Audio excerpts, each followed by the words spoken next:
What's up guys, I am Gaming Nico bringing here another review of a game that already came out a while ago. This is Star Wars Battlefront EA.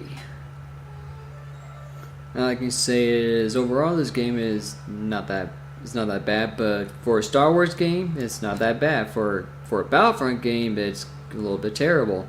And I only say that is if it compares to the original Battlefronts, this game is pretty much worse than they are. Because the original Battlefronts is almost pretty much perfect. Yeah, they have like a few problems, but that's really it. The first major problem for Star Wars Battlefront EA is there is no campaign. Absolutely no campaign. Yeah, sure, you can do missions with 1 or 2 other player action, but there's no campaign or story mode like there was in the other two Battlefronts. So that's a little bit of a downer. The second downer is freaking season pass for what, like $69.99 or something. In my opinion, the season pass for this game it's too much. I think I'd rather buy one new Call of Duty or something. To be honest with you. Maybe not Call of Duty, but I'd rather use my money for something else. But I can't really say this game is too bad. I think one of my favorite probably game modes that they did keep from the original Battlefronts is Dialogue with heroes versus villains.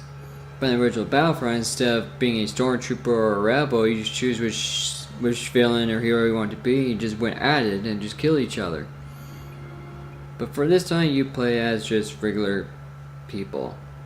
It's either as a rebel or a stormtrooper. You battle out, then the next round you might become a hero or a villain depending on which team you're on. But since this game is only multiplayer based, some of these game modes are pretty simple. The most common ones most people play is Walker Assault, Super Messy, Drop Zone, and Heroes versus Villains. This is before the DLC came out for Turning Point. Turning Point, which is from the movie, is actually the game was actually pretty fun, and get like pretty freaking stupid. For me, these game modes are pretty cool. For me, I like Fire Squadron the most because I think the flying is actually a little bit more easier than was in the other Battlefronts. And also, what this game kind of lacks, you cannot make your own classes. There's there's no sniper class, no heavy class, or anything. You're just stuck with the guns that you get. You just choose a gun, then boom, you're good. But there's a few of these guns that are pretty cool. Blasters. Let's see, there's 1, 2, 3, 4, 5, 6, 7, 8, 9, 10. 11 total before any of the DLCs come out. If you add the DLCs, that clean sleep has to be 12, 13, 14, 15.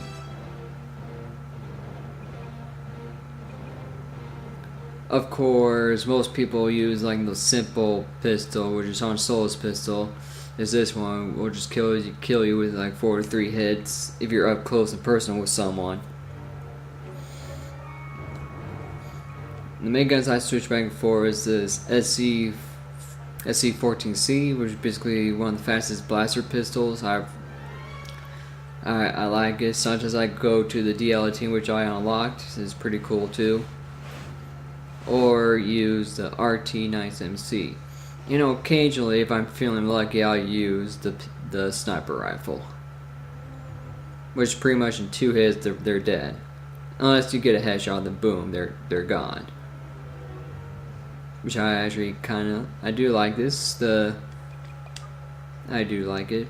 Appearance wise, you just use, as you rank up, you can use points to unlock more different customizations for your characters. You can either play in third person so you can see your own character, or you can play in first person where you don't see your character. For me, I play in third person because that's how Battlefront should be played.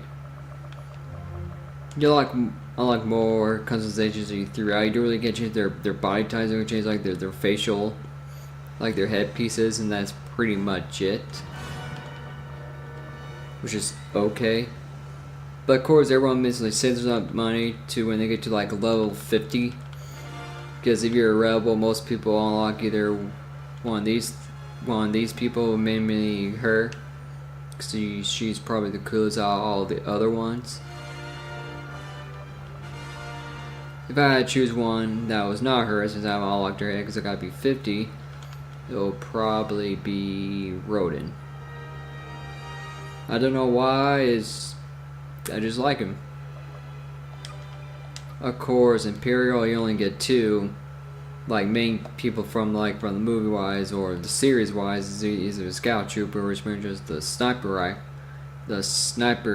guy technically, and the shadow trooper, which gotta be level 50 unlock. Now I'm only ranked 46. And of course, shitload of emotes. Some of the emotes actually are not that bad, to be honest.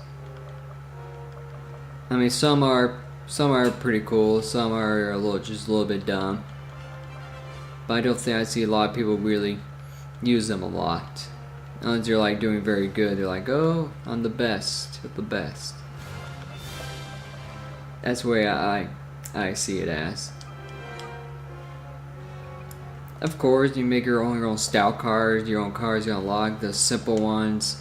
Most people use a thermal detonator as a typical grenade, or blow up after a couple of seconds. The scout pistol, which is like a 3-burst, almost 3-burst pistol you can use once, basically kills anyone in one hit if used well. The ion torpedo is a lock-on missile for vehicles. Impact grenade, right when you throw it, wherever it hits, it'll just blow up. Most people probably use the thermal detonator because it'll do more damage. Because the impact grenade, you have to hit like someone directly with it. If you don't, they won't die right away. Then you get your own cards in the middle. Your to be honest.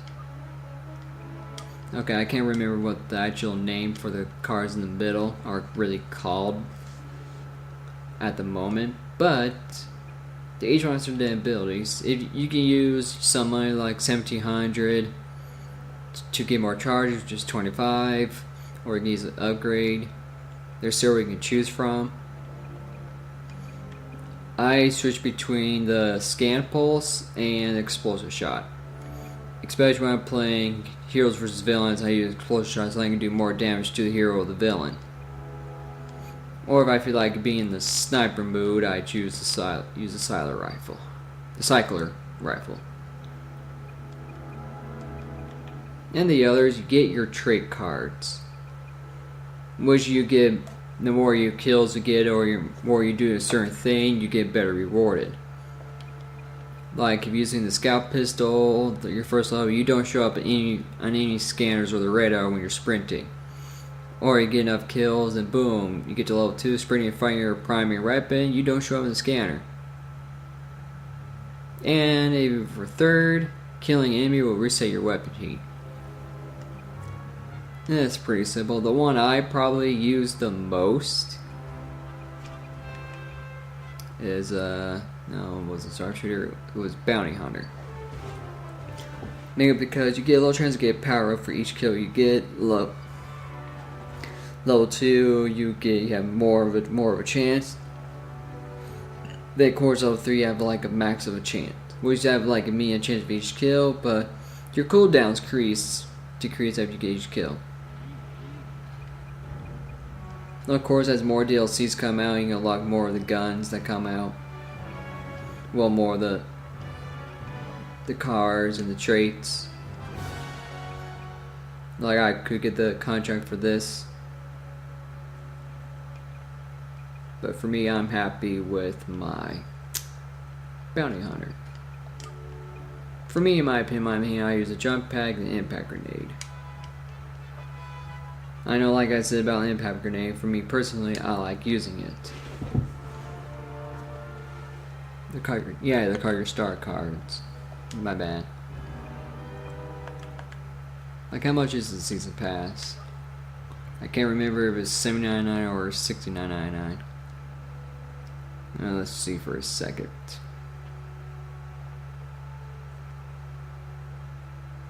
It's since I am recording this as I'm doing this, it'll take a little bit longer than usual. But hopefully it doesn't take much longer.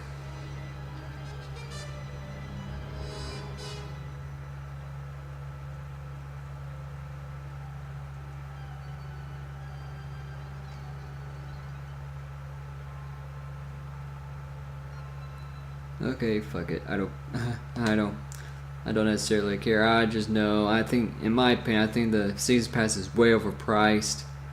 I kind of want to go back how it normally was. Like, you buy a new game, it was like $50. A used game was like 40 or 20. $40 to $20. I want to go back now. They're $59 plus tax, which equals to $65. I just think it's a bit too much. Don't get me wrong, these expansion packs are probably fun as they more will come out. It's just I think the season pass is just too overpriced. I mean, you could easily use that money for something else. I'm like, you know what? I'll just save this money and just use it for my car so I can get more gas or anything. You know? Back to the game. The graphics are actually beautiful. It's actually very, very beautiful. It's very rewarding. Like, the colors are just perfect. The atmosphere is perfect. The environment is pretty good. It's actually pretty awesome.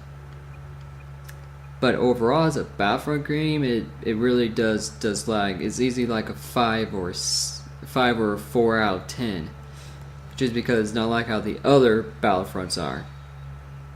Now, this is like a reboot or remaster of the series for Battlefront EA is actually not that bad. It's like easily a 7 or 8 out of 10. I'll probably give it more like a 7 out of 10. I'll say definitely play with your friends. If you're hardcore Star Wars and you think the season pass is worth it to get everything else, then go right ahead and more power to you. I just think the season pass is a bit too much money to pay for it.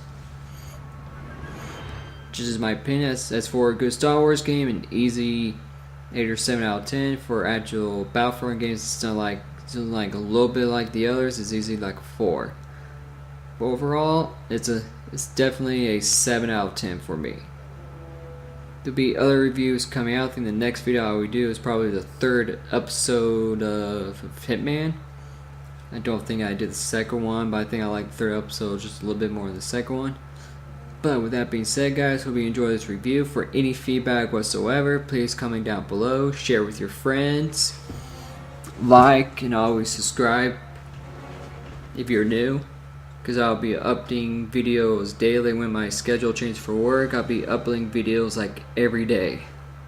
Well, every night / early morning, because I don't get home till like 11 p.m. my time.